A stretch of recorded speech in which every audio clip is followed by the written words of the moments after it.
Okay, Assalamu alaikum to all of you, and thank you for coming to this presentation.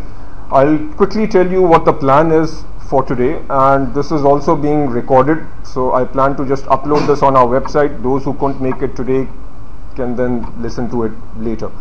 The plan is I'm going to give you an overview of the academic achievement program, who we are, what we do, and then talk about what our current operations are, how you could possibly get involved, the sorts of roles that we are looking for, and hopefully towards the end we will make you, I assume all of you know that you are applying for teaching positions, so we will put you up here and make you teach for a few minutes. So you will have to pretend that we are class 6 students from a TCF school in Kachi Abadi, and you will have to either teach some English or teach some maths, and where we find some potential, those are the people we will continue with. Where we don't see much teaching potential, we'll politely let you know, and then there'll probably be other things that you are better at. Alright, so let me get started. First, the mission of the academic achievement program. We started about 2 years ago, and our core mission is to provide quality education to children who are in less privileged areas. The fundamental thought is this, and this is something I have felt, and I'm sure many other people have felt, that in our society we have many tiers, but broadly speaking we have privileged people and not so privileged people. And the privileged kids tend to go to good schools, what we generally refer to as the elite schools, and where the quality of education is reasonable, pretty good, plus those kids get a lot of support from parents, or they can go to tuitions and tend to do well. Kids who are not that privileged have, first of all, to go to schools that are not so good, and if you've ever gone and attended any government school, you will realize that the quality of education is pathetic, to say the least. That is, at times they aren't even teachers to teach.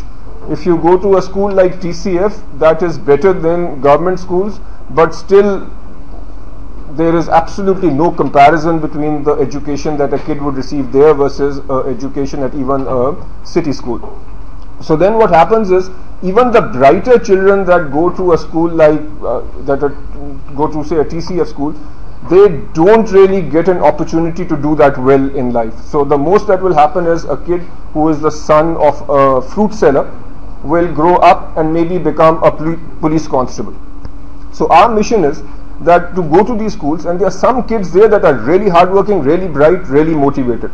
So we want to work with those kids and get them to a level where they can also apply to good colleges and get into good colleges. Because we believe that for us, or for us to help them change their lives, the thing to be done is to get them into good colleges. That is the only way we believe that we can bring a meaningful change in their life. So how do we do that? The idea is that we start early. This is not something that can be done overnight. It's not something that can be done even in a year or two. It will take, we believe, at least 5-6 years. So since it takes that long, then we need to start with younger kids. So we start with kids in class 5, 6, 7, and we let them go to their regular school. So we are not large enough at this stage where we have to go and where we create our own schools. So we work with existing schools, and we started working with TCF 2 years ago. Now we are working with other schools also. So we begin with class 6 children, generally, plus or minus maybe 5, maybe 7, and run after school programs for them. So in these after school programs we focus on maths and English. As I'm sure many of you realize that if your maths and English is good, your foundation is good, and then everything else is easy. Having taught over here, I can see that students that I teach, those who have good maths and English, they just tend to do better. Other subjects are also good, they are important, but maths and English is key. So given the limited time that we have, we focus on those two subjects. And then the idea being that as the kids get older, as they get into class 9 or so, then we also start teaching science. But again, the focus initially is on maths and English. And then within the context of math and English, what we want to do is not just teach them the language, but also improve their confidence, their speaking skills, because these are all skills that will help them succeed. So our goal is to help do all these things. And as I mentioned earlier, we work with existing schools. So we don't spend money on infrastructure. In general, what we've seen and what we believe is, in Pakistan, the issue isn't a shortage of infrastructure. You will find lots of TCF schools where the buildings are better than the buildings at most private schools. Even government school buildings are pretty reasonable. What is lacking is the teaching and the teaching ability. And what we are trying to do is identify good teachers. So at a given location, we will typically have one or two senior teachers, and we want to combine people such as yourself with those senior teachers. So that is our overall strategy. This problem statement on this slide I've already talked about, but I'll just go over it very quickly. So what I say here is there are many schools that are run by either individuals or by NGOs and so on, and in these schools there isn't sufficient emphasis on education. So children spend their time on various things, but not enough time is spent properly on academics, and that's the gap that we want to fill. Now coming back to our solution, so as I mentioned, our teachers, our senior teachers, like we are operating at a place like Qayyumabad, where the teachers over there in the afternoon are teachers who could easily be teaching at a grammar school or a Bayview or a city school, and then we complement them with some junior teachers.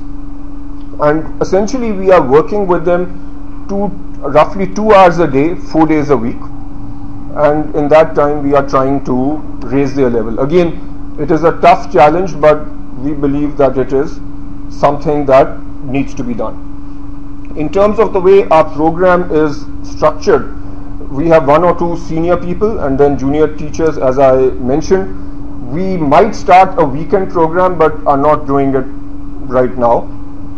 For every school, in addition to a teacher, there's an operations manager who oversees that, which for some schools might be me, for some schools Mr. Madni, who is part of the academic achievement program.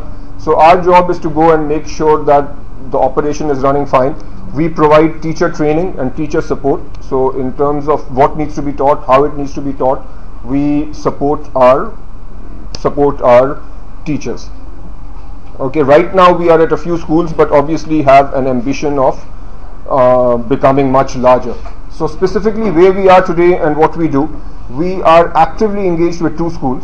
One is this TCF Qayyumabad. This is, for those who are familiar with the defense area, this school is right where ICRA University is. So this is the intersection of the Karangi Road and the Baloch Colony Pull. There is a ICRA University there, and effectively you can go from this defense side, you cross this filthy looking area, and then you are on the other, it's almost like the other world, right? So you can get into that, and there in that area there is a nice school, so you go in that, and again, so it's an experience getting to that location.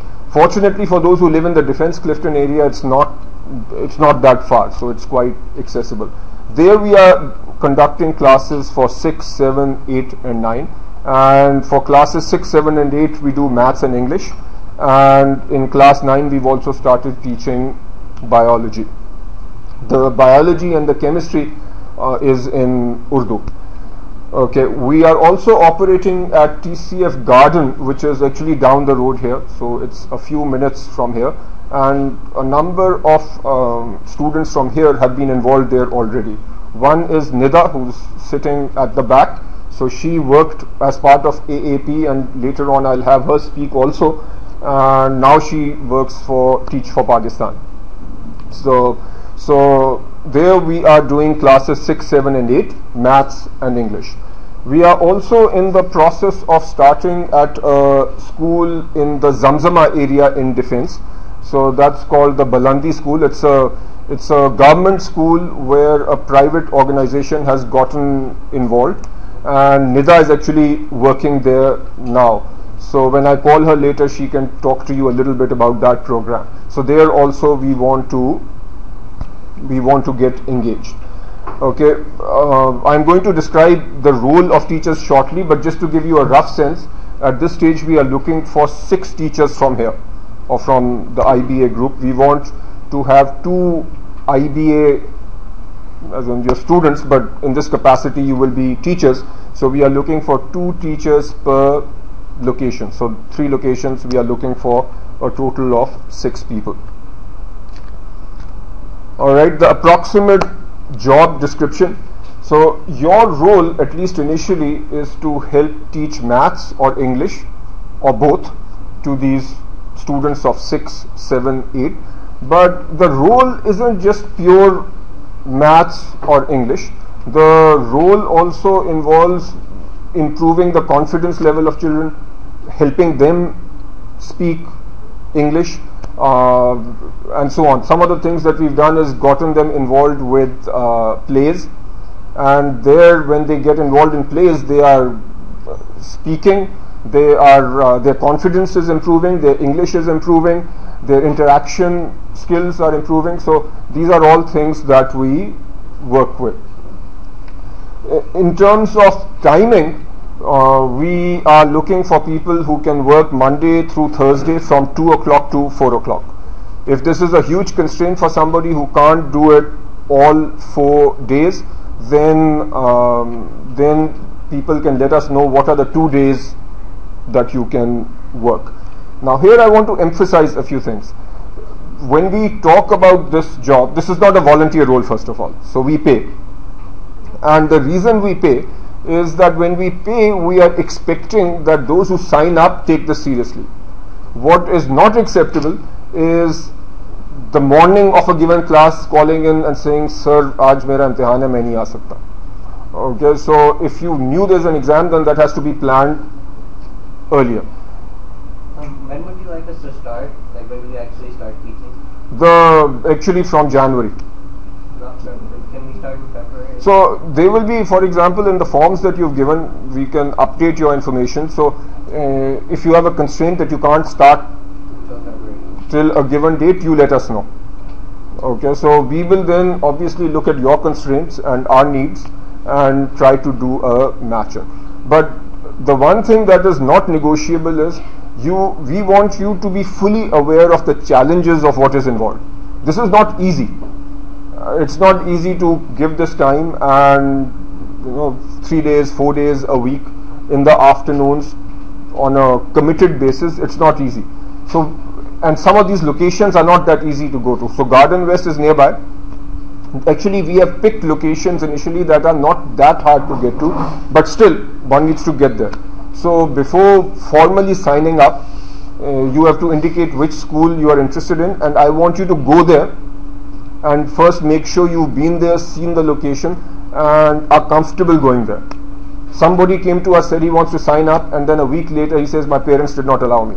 Okay, so make sure your parents have allowed you, you know the location, you know where it is before you sign up. Okay, and you should be ready to work for at least 6 months.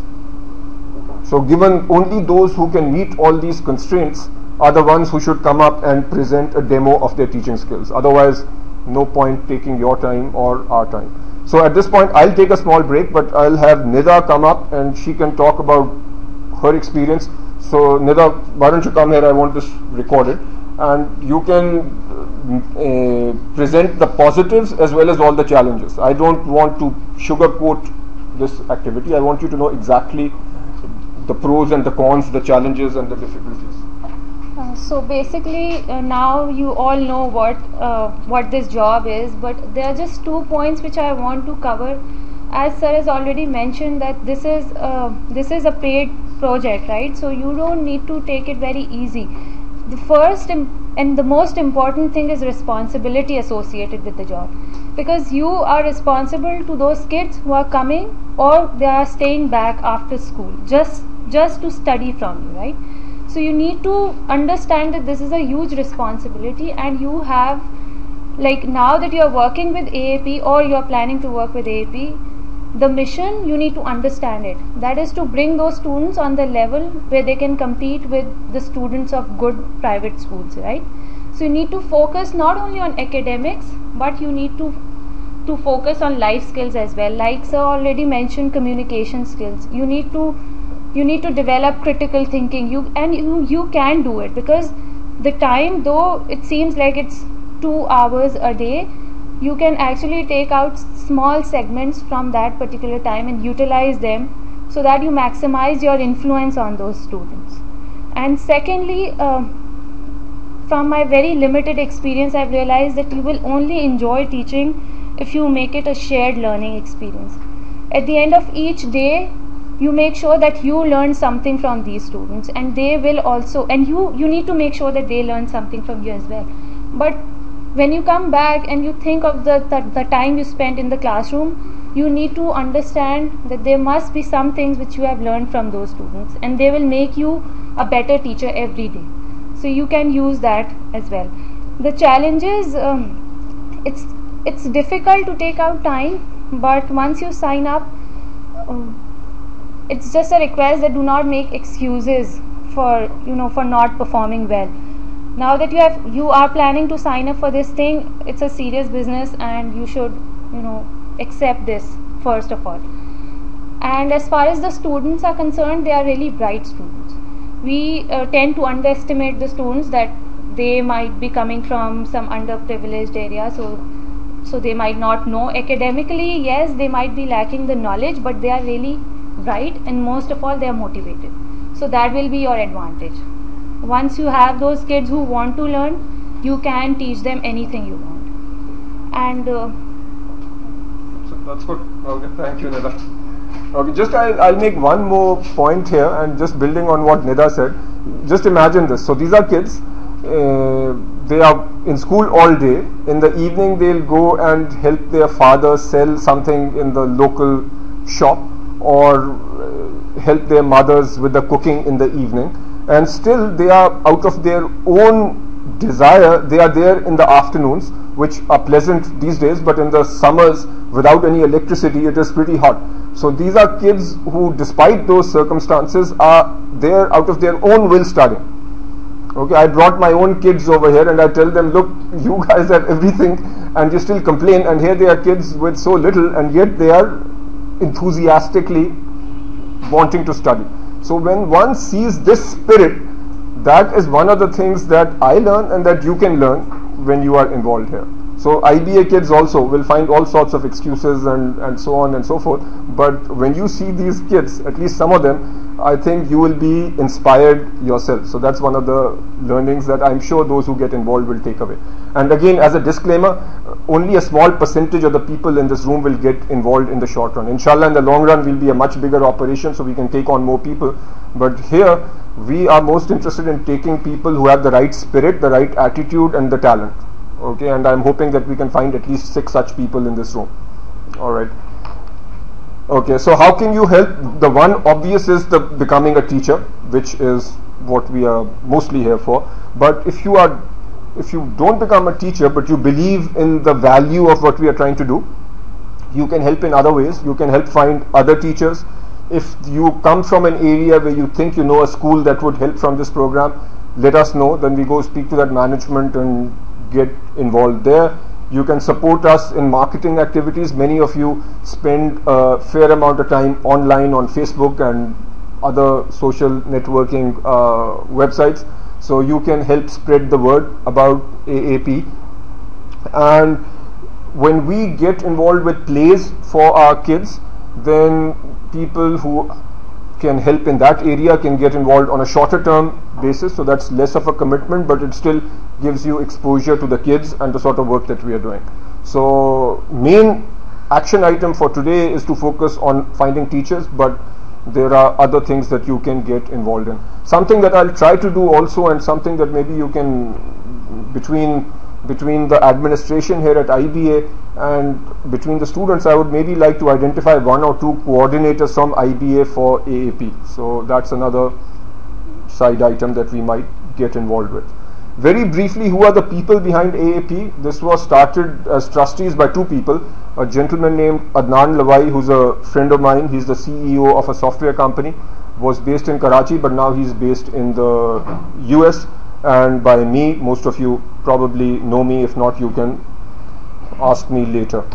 And then there are several other people involved. Mr. Madni over here, he is he's a program manager, so he works on teacher development and supporting teachers, helping them become better and so on. So he spends a lot of time on AAP. And then we have several other people. Mr. Rashid Anwar, who's one of the leading lawyers of Karachi, so he supports us.